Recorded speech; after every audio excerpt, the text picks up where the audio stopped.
the same debate when it comes to education. You have the same exact question when it comes to education. Sometimes you have a child, you have a student, and this child is very problematic, or I should say extremely challenging. You know, there are those children you raise, and it's a pleasure, it's easy, and then there are those children where make you always question yourself. Am I a horrible father? Am I a horrible mother? Am I an abusive teacher? Those children that make life not that easy. And the same is with an adult. So what they used to call you in yeshiva, what was the word? Right? You remember that? Today it's illegal, I hope. I remember I once had a teacher, and he looked at us one day and he said, I'm greater than the Maharal of Prague. Maharal of Prague had 1 goylem and I have 19 goylem. It was very complimentary. It's what built our self-esteem. Okay, now, I'm not here to judge anybody and so on and so forth. We usually wound others where we have been wounded ourselves, so we just respond instinctively and unconsciously. But you look at the child, you're a wild animal, you're a wild beast. The guy who needed a home. So you saw in Borough Park on 13th Avenue, you saw a home for rent, 1 floor. The landlord was living on the bottom floor and the 2nd floor was for rent. So this young man comes in, I want to rent the house, no problem. The man says, listen, there's one condition, no children. I'll tell you why. My wife and I are an elderly couple. We go to sleep 8:30 p.m. every evening. We can't deal with commotion. We can't deal with anybody jumping on our ceilings. If you come in without children, gesundheit. If you come in with children, no, the man says, no problem. No, you're stuck in kinder, no children. He rents him the house, they sign the lease. The first night, this fellow goes to sleep. It's 8:30 p.m. and suddenly, hakofes, springt mit tongues, kol doidi, mekapitz ala hori, mekapitz ala gvos, oifira yomim, it's like the life, springt, hollering, screaming, fighting. Can't sleep, it's 11 o'clock, he runs up, he sees 14 kids running around. He goes over to the father, he says, Lomari mi sonny, how do you lie to me? You told me you're stuck in kinder. There's no children, 14. Looks at the guy and says, das a kinder, das a chayas. They're not children, these are animals. They're not children. Right? And the objective is, v'ishbati chayaram in haaretz. You want to get rid of the chayas. What do? One view is maviram in ailam. The animal is such an animal. You got to crush it, you have to destroy it. Reb Shimon by you just got it or what? That's not bad. Okay, good. You know, sometimes it's not a joke. You're laughing, other people are crying. Reb Shimon is the master of Pnimiyus HaTorah. He says you have to look at the Pnimiyus of the child. He's not a chayira at his core. You don't have to burn the chametz. Mashbisan shelo yasiku. You need to reorient it. You need to rechannel this child. You have to harness his or her energy. You have to appreciate their creativity. Somebody once said, a principal once said about a child, he says, he doesn't really do anything in this class. But in lo yoyil, lo yazik. Meaning, in lo yoyil, if he doesn't add, at least he doesn't disrupt. He sits all day, doesn't listen, doesn't understand, doesn't follow, but at least lo yazik, he doesn't disrupt. I told him, I think you got it wrong. If he doesn't disrupt, probably no greatness will come out of it. Because somebody who disrupts, there's a fire, there's a creativity, there's a passion. He's not confined, he's not structured. I had a child who was very wild, spoke a lot, had opinions about everything. And he was in a particular class. And after Pesach, I went to see the teacher. And the teacher, I felt so bad for the teacher. He looks at me and says, Rabbi Jacobson, I have good news for you. In the beginning of the year, your son was very lively. It's mamish gesprungen a ganze Tag. Now, Baruch Hashem, he doesn't say a word all day. He sits quiet and he doesn't say a word. And I'm looking at this teacher. And I'm like, really? I was so stunned, I couldn't even say anything. I started to laugh from pain, and I went home. Im lo yazik lo yoya. Now I'm not here to encourage children to be rebellious, to tell a child that it's a mitzvah mamash to be a mazik. Of course not. And some of the greatest come from people who obey and behave. But the point we're making is that sometimes the tremendous energy is a recipe for tremendous creativity, for tremendous accomplishments. Don't stifle, don't destroy, don't crush. If I may say, we just learned in Parshat Emor, don't castrate. Don't destroy fertility just because it comes with... Of course it comes with challenges. Of course it comes with the Yetzer Hara. But the Anah, in its core, is a chelik elikami mal mamish. As the Tanya puts it, the many Svarim put it. Anah simon ba'alma. That's what you want to do. You want to align the Anah with its source, to the point like the Medrash says about Moshe, Shchina medaberes mitash groina, v'nosati mitar artzichem, I'll give rain. Moshe didn't think he'll give rain. His eye was the Shchina medaberes mitash groina. It's a channel for Hashem. If it's a channel for Hashem, so then the Chametz has a different perspective. Tashbisu has a different perspective. But I tell you, Amaisa, I heard this mamash from the person himself. Not long ago, I was at a conference. It was a 2-day conference in Deal, New Jersey, by an organization, Amudim.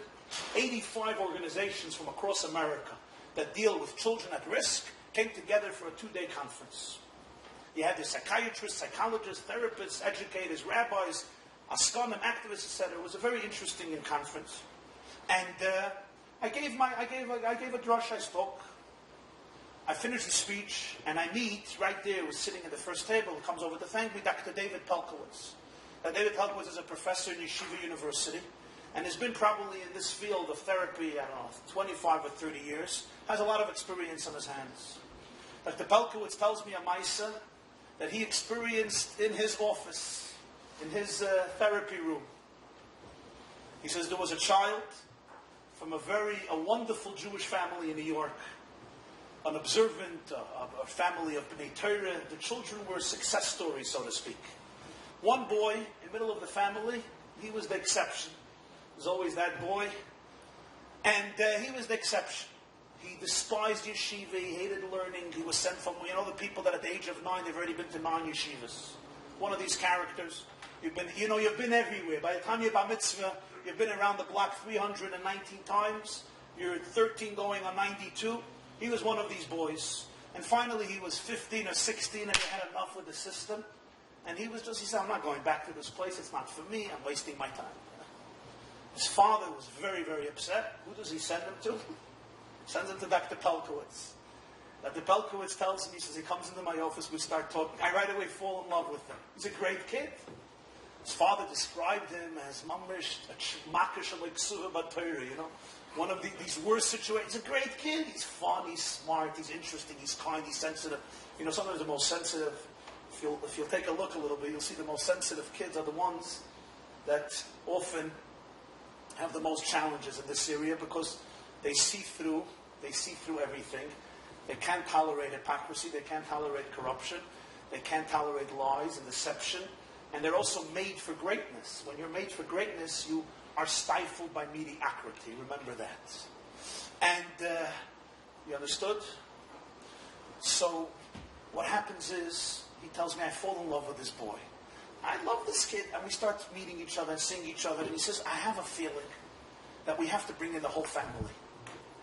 And I ask the father, the mother, I say, can you bring in the whole family for therapy? 1 session. And if there's grandparents alive, I want them to come too. See, Dr. Pelkowitz, whoever heard bringing a Zayd and a Bub into therapy? Before the Mulchama, there was no such a thing as therapy. They never heard of it. What's Masazay Meshuggah? He said, I had an inkling that they all have to be there. And he brought them in. He tells me the boy comes in, his father, his mother, all of his siblings. And there was a Zayda and a Baba, the father's father, who were survivors from that generation. And we're sitting there.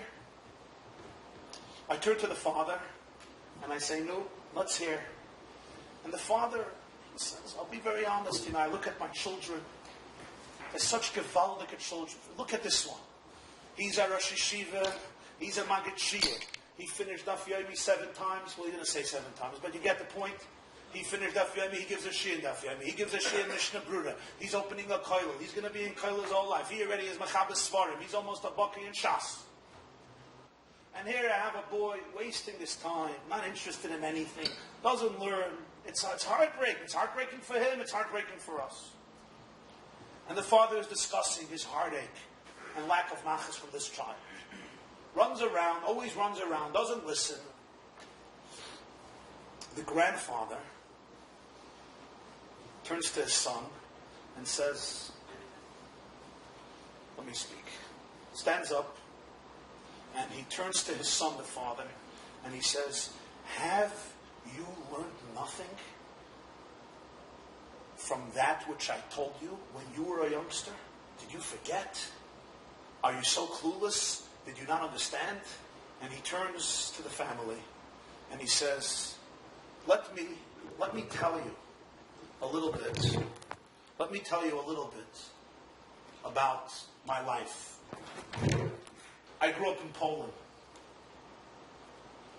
All of my siblings were very successful. In the sense, they were all steiging away in yeshiva in Poland. I was the disaster of the family. I was the black sheep of the family. I would go from here to here. I was always involved in something else. I had no sitzfleisch. I couldn't sit in one place. And I started to see what's going on. I got a hold of a book. The book was titled Mein Kampf. It was the book authored by Adolf Hitler, Yimach Shemai, in which he articulated his plans for the Jewish people. Of course, nobody believed it. He shouldn't. When he comes to power, he won't do it. He shouldn't. Like they say today about Iran. They speak. I read it. I read other things. I saw the situation. I turned to my father. I said, Tate, medaf loifen. Father, we have to get out of Poland. Poland is near Germany. It's the border of Germany. Medaf antloifen. We have to run away. My father looked at me and he said, here you go again. If you would be sitting and learning, if you would be doing what you have to do, you wouldn't speak this way. But the battle's the zeit, you're wasting your time, you're worried about things you shouldn't be worried about. Change your life, sit down and learn, we're not going anywhere. I didn't listen to my father. I knew I was right. I left, I ran away, I came to the United States. I'm the only survivor of my family. Not one survived. Not my parents, not my siblings, not their children. Turned to his family and he said, you're all here today because of who I was, because of my nature, because of my character. And then he pointed to the grandson and he said, and you are just like me. You are me. You have my soul. You have my mind. He looked at his son and he said, don't denigrate this child. Every child has his or her unique soul and journey. Celebrate every child for who they are, maximize their potentials, challenge them to the fullest. But don't denigrate this child because you're here today only because of such a child who ran away. Dr. Palkowitz tells me, he says, Rabbi Jacobson, I was sitting there, tears streaming down my eyes. I was stunned. I say, how long ago did this happen? Around 20 years ago. I say, what's the follow-up to the story? He looks at me. He says, the grandfather was a very wealthy Jew. He built a beautiful company. Today, that grandson runs the whole company and all of his brothers work for him. He runs the whole maracha and they all work for him.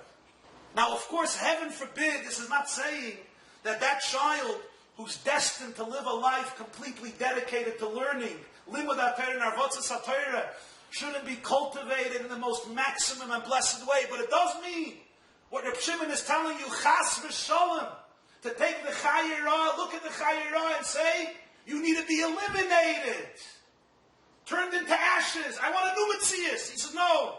Mashbisim shelo yaziku. Channel it, harness it, reorient it, but transform it. Don't obliterate it. Don't destroy it.